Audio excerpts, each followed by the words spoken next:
સૌ આગેવાનો અને બધાએ જે મારા વિશ્વાસ મૂકી અને મને અમૂલ ફેડરેશનના ચેરમેન તરીકેની જવાબદારી આપી છે એના માટે બધાનો ખૂબ ખૂબ આભાર માનું છું।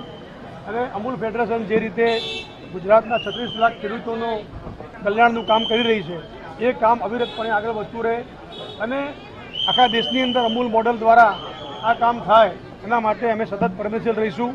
અને વર્ષો પહેલાં જે આપણા ત્યાં વ્યવસ્થા ગોઠવાયેલી છે એ વ્યવસ્થા દ્વારા ગુજરાતના ગામડા સમૃદ્ધ બન્યા છે।